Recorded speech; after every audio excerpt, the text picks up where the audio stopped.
안녕하세요. 기막힌 일을 겪고 이혼하고 돌아온 30대 여성입니다. 저도 남편도 호르몬이와 함께 살던 어쩌면 참 외로운 사람들이었어요. 어렸을 때라 그런지 부모님의 이혼이 너무 받아들이기 힘들었고 아빠가 없다는 게 저로서는 도무지 받아들이기가 버거운 일이었습니다. 친구들은 아빠와 함께 자전거를 타고 알려주고 하는데 저는 자전거도 제대로 타보지도 못하고 또 어린 게 자존심이었는지 나는 자전거 타는 게 싫어 라고 외치면서 늘 배우는 것도 거부했던 것 같아요. 그렇게 솔직히 방황도 조금 했습니다. 아빠가 없는 집에 들어가기도 싫었고 심지어 제가 외동이라서 아빠도 없는데 나는 왜 형제도 없는 걸까 하며 늘 울다 지쳐서 집에 들어가곤 했던 기억이 있습니다. 지금 와서 생각해보면 정말 가장 속이 썩었을 건 저희 엄마인데 제가 너무했지 싶어요. 그래도 머리가 크면서부터 엄마에 대한 감사함과 죄송함에 최선을 다해서 저희 엄마를 보호하고 행복하게 해드리려고 애를 참 많이 썼습니다. 이런 저와 똑 닮은 한 사람을 만났는데 그게 바로 제 남편이었어요. 부모님의 이혼을 저처럼 받아들이지 못했고 외동아들, 홀어머니인 것, 저와 다 똑같은 상황이라서 어쩌면 우리 두 사람 참 외롭고 힘든 시간을 보냈다고 서로가 서로에게 힘이 되어주라고 만나게 해줬나 보다 막 이런 생각을 하면서 그 사람과 연애를 했고 3년을 채운 뒤 결혼을 했어요. 저희 두 사람이 결혼하면서 양가 어머님들께 홀로 계시는 게 영 마음에 쓰여서 두 분도 이사하시고 저희도 집을 구해서 30분 남짓한 거리에 모두가 살았습니다. 두 어머니가 잘 지내주셔서 저희 없이도 두 분이서 차도 마시고 맛있는 식사도 하시고 쇼핑도 하고 친한 친구처럼 지내주셔서 더할 나위 없이 감사했고 이 결혼 생활이 참으로 소중하고 귀하게만 느껴졌습니다. 주말이 되면 두 어머니들 모시고 좋은 곳 가서 좋은 거 보고 먹고 그렇게 시간을 보내기도 하고 결혼 생활이 너무나도 만족스러운 탓에 주변에도 늘 결혼을 강력하게 추천해주곤 했습니다. 이 행복이 오래도록 지속이 되었다면 정말 좋았겠지만 행복이 그렇게 오래가진 않더라고요.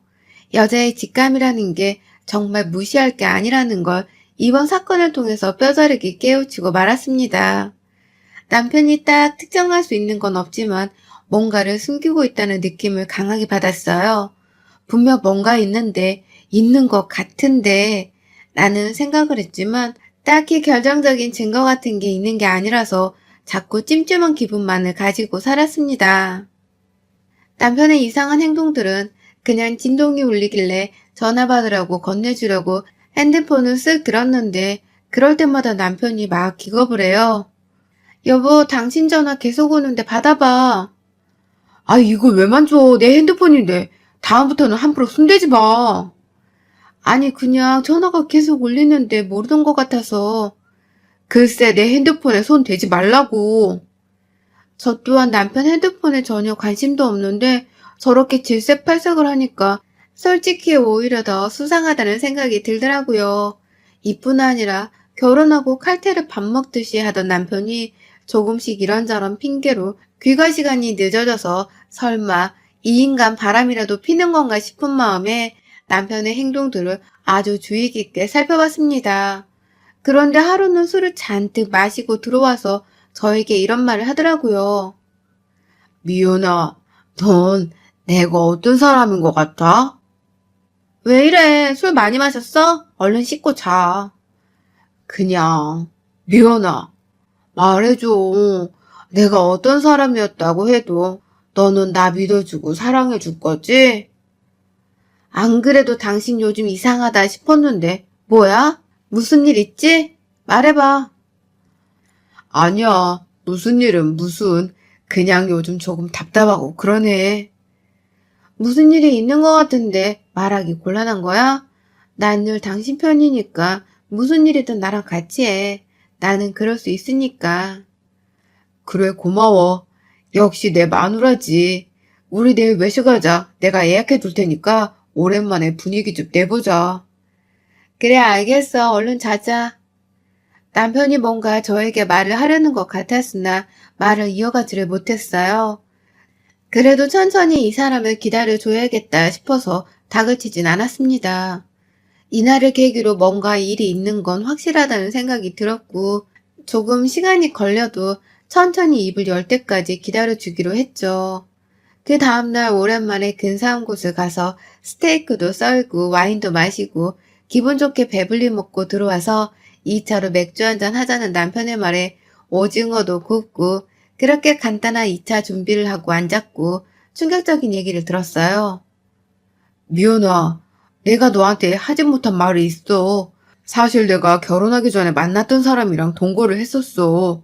그치만 동거를 하면서 서로 너무 안 맞았고 그 시간들이 너무 후회스러워서 결국 끝이 났고 그렇게 시간이 흘러 당신을 만나서 결혼한 건데 사실 이 얘기를 해야 할지 말아야 할지 고민이 정말 많았지만 당신이 들으면 나한테 실망하고 날 싫어할까봐 그게 너무 무섭고 두려워서 말하지 못했어.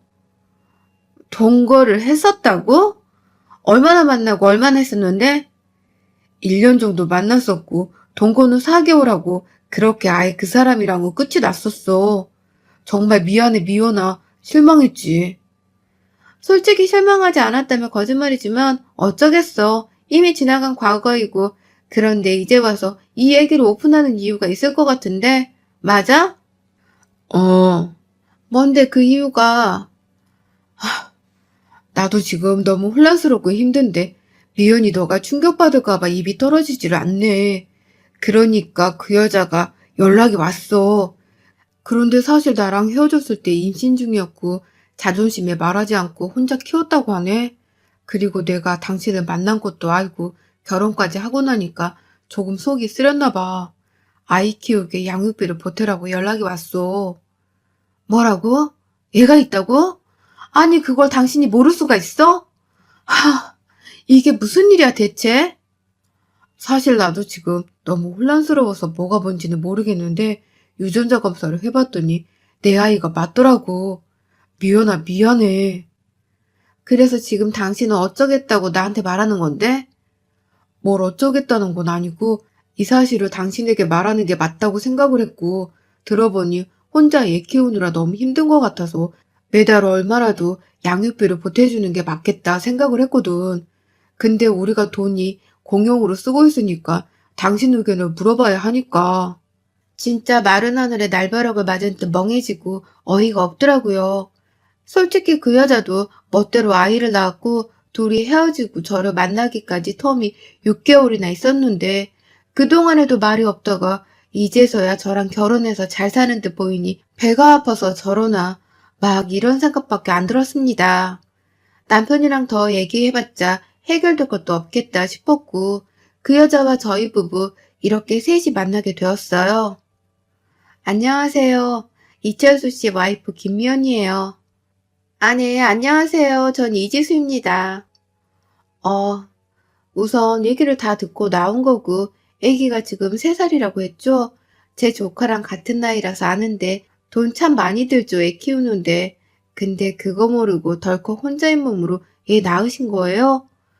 생명 하나를 책임진다는 게 얼마나 큰일인데, 이 정도의 계산과 생각도 없이 자존심 부려서 철수 씨한테도 알리지 않고 애를 낳았다? 대단하시네요. 존심을 부릴 거면 끝까지 부려야지 왜 이제 와서 양육비를 달라고 하시죠? 법적으로도 의무가 없어요.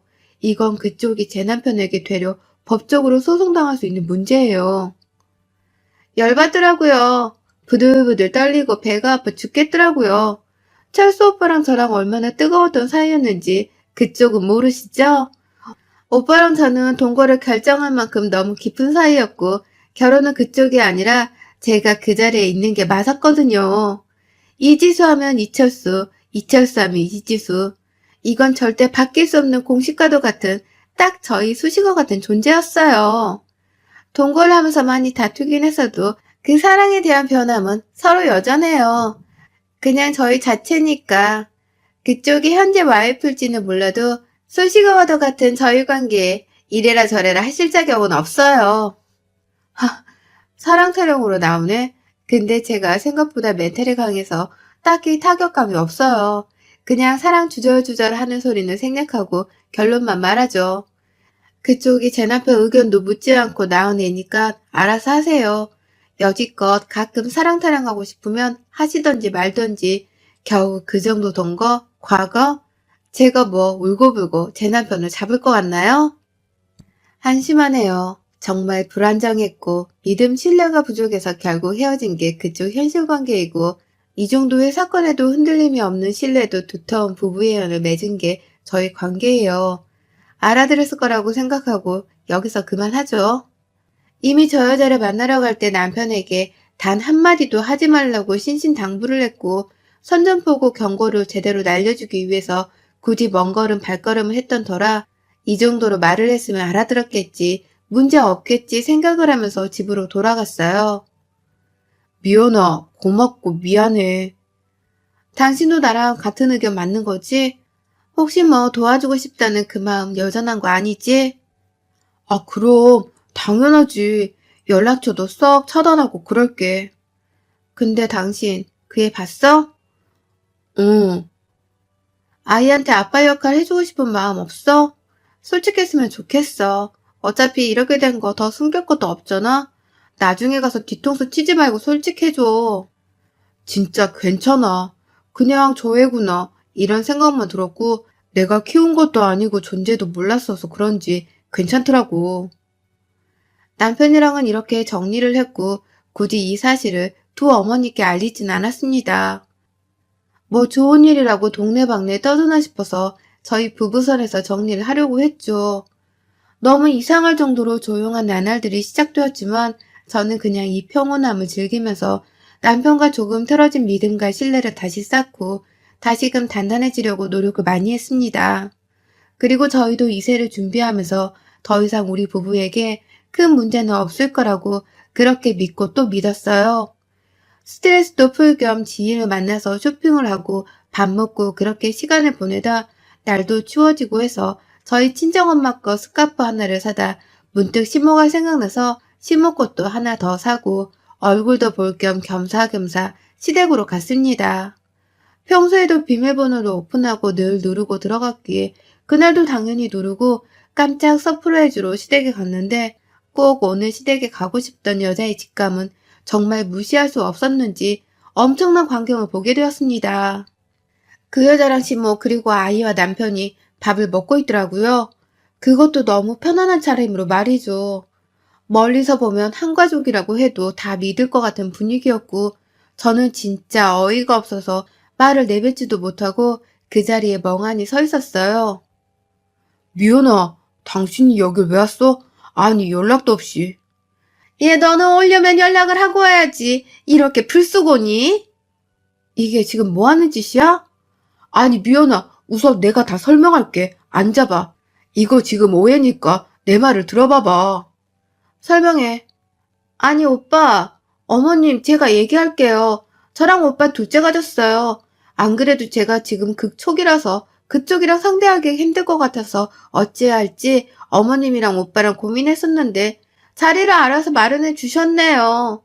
저희 두 사람 정식으로 결혼하고 아이들 키우면서 살기로 했고 어머님도 허락해 주셨으니 그쪽이 하루빨리 정리해줘야 될 것 같아요.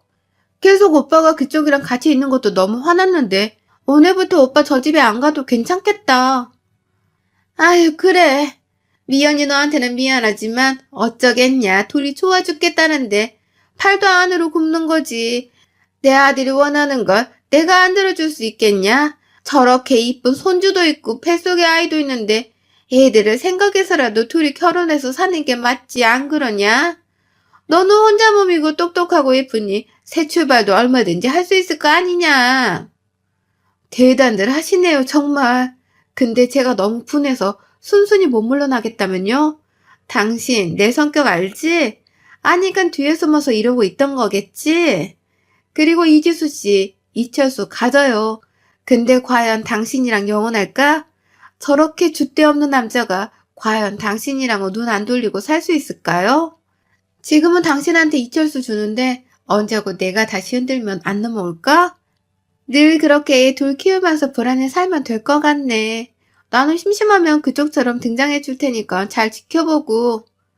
미연아, 지수 임신 중이야. 스트레스 받으면 안 돼. 너무 심하게는 하지 마. 그 와중에 그 여자 편을 드는 남편한테 머리 끝까지 화가 치밀더라고요. 그것도 그렇고 안 그래도 분해 죽겠고 열받아서 정말 이대로는 다시 혼자 문 밖으로 나갈 자신도 없고 성에 차지도 않아서 이 셋 중에 화풀이를 할 수 있는 상대가 딱 남편 놈밖에 없고 애초에 남편이 제일 잘못한 거니 반 죽여놓고 가야 속이 시원하겠다 싶어서 먹고 있던 밥상을 초토화시켰어요. 밥이며 반찬이며 가릴 거 없이 그대로 남편한테 붓고 던져줬고 그 여자와 시모가 저를 말리는데 차마 임산부를 때릴 수 없으니 머리채 잡고 말해줬죠. 야, 너 얘 둘 건강하게 키우고 싶으면 저리 찌그러져 있어. 그리고 이어 남편 싸대기를 양쪽을 한 8대는 때려준 것 같아요. 제 손이 다 얼얼하더라고요. 너 같은 것도 남편이라고 믿고 그래도 부부라고 잘 살아보자고 눈 감아주려고 했더니 이렇게 뒤통수를 쳐? 난 살 건데 너는 오늘 죽자 내 손에. 이렇게 싸대기를 있는 힘껏 때려줬고 말리던 시모가 제 머리를 잡고 마구마구 흔드는 개싸움이 났는데 생각해보니 이 사람도 이제는 제 시모도 아닌데 왜 대우를 해줘야 되나 싶어서 똑같이 머리채 잡고 휘어잡다 소파로 던져버리고 주방에 가서 쌀통을 들고 와서 시모랑 그 여자한테 뿌려줬습니다. 너네 같은 쓰레기들은 이런 귀한 쌀 한 톨도 먹을 자격이 없어. 쓰레기들끼리 잘 모여 살고 꼭 벽에 똥칠하도록 살아라. 알겠어? 이게 정말 미쳤나? 너 뭐하는 짓이야? 이게 무슨 추태야? 저기요, 아직 시작도 안 했어요. 여기까지 하고 나왔냐고요? 아니요, 절대 성에 차지 않았기에 집안을 말 그대로 초토화시키고 나왔습니다. 저를 남편이 말리면 싸대기를 있는 대로 때려줬고 더 이상 저를 말리지 않더라고요. 침실로 들어가 보니 시모의 기존의 방이 아닌 완전 신혼부부 침실로 꾸며지고 애기 침대까지 있더라고요. 거기에 그전에 찍었던 아주 추억이 가득한 지들의 사진들과 아이랑 이번에 새로 찍은 듯 보이는 가족사진, 뱃속에 있다는 그 아이의 초음파 사진 등등 아주 안락하게도 꾸며놨더라고요. 눈이 뒤집히고 속에서 천불이 나고 너무 아팠고 이 모든 걸 제 손으로 다 부수고 싶었죠. 교양, 자존심? 그런 거 이미 바닥으로 내던진 지 오래였기에 복수라도 해주고 싶었던 것 같아요. 화장대부터 시작해서 싹 쓸어서 바닥으로 다 뒤집어 버렸고 제가 이렇게 과격한 행동을 하니 방 안에 있던 애가 남아서 울더라고요. 아무리 화가 나서도 저도 사람인 건지 저 어린애가 나와서 무섭다고 우는데 같이 눈물이 나더군요. 지 새끼가 나와서 무섭다고 우니까 그 여자는 제발 그만하라고 소리를 치고 시모도 저한테 미친년이 따로 없다고 경찰 부르라고 난리를 치는데 제가 바닥에 주저앉아 우니 그 사람이 저를 껴안으면서 말하더라고요. 미연아, 정말 미안해. 내가 정말 너한테 평생 속죄하면서 살게. 정말 미안해. 이렇게 끝이 나면 참 좋았겠지만 이세 준비를 하던 중에 벌어진 일이었고 뒤늦게 이혼 준비를 하던 중에 제 임신 사실을 알게 되었어요. 하늘이 무너지는 것 같았고 정말 딱 더 이상 숨쉬기 싫었던 그 비참한 심정으로 저 홀로 사실을 알리지 않은 채 키우려 했지만 그 사람에게 알리고 싶더라고요. 그래서 말했어요. 철수 씨, 나 임신이래. 뭐? 그게 정말이야? 당신 둘째랑 비슷하네. 아니, 우선 내가 갈게, 집으로. 잡을 생각? 다시 만날 생각? 죽어도 없었죠.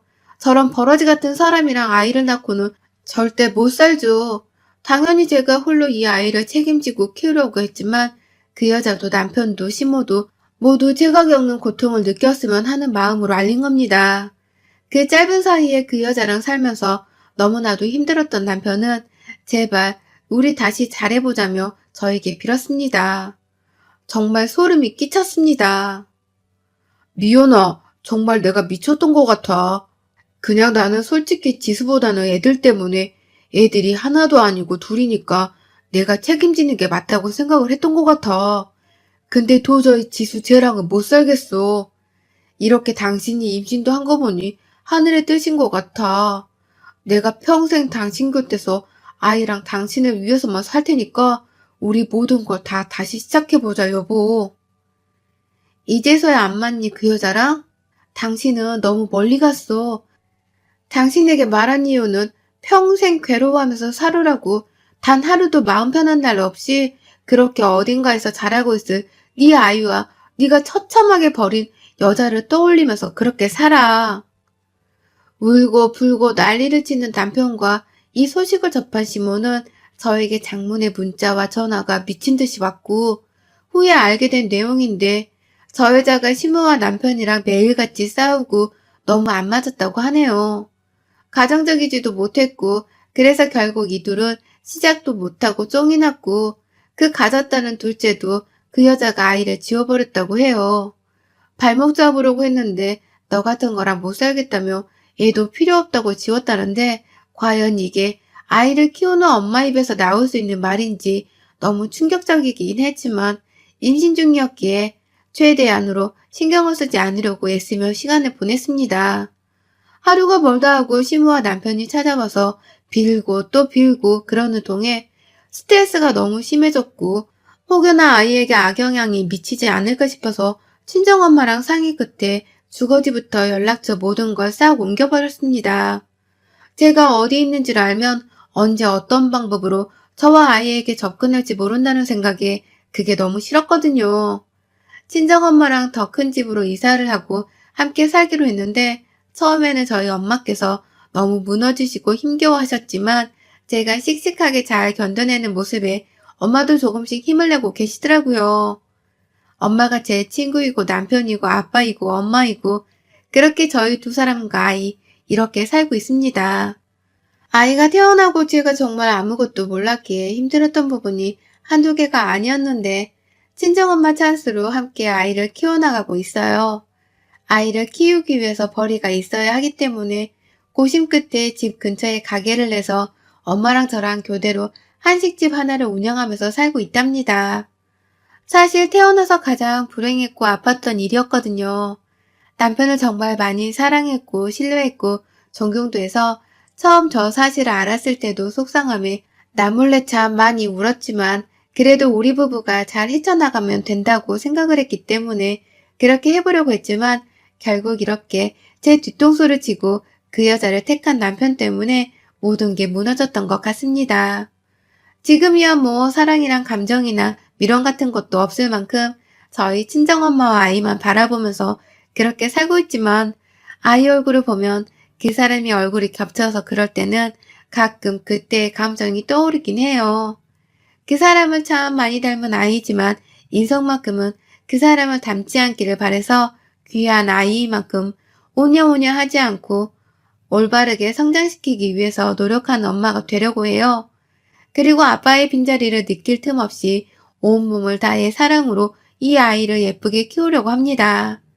제 사연이 답답하기도 하고 폭력적인 게 있어서 놀라기도 하셨을 테지만 우리 아이가 건강하고 올바르게 예쁘게 성장할 수 있도록 그리고 제가 좋은 엄마가 될 수 있도록 많은 응원 부탁드리겠습니다.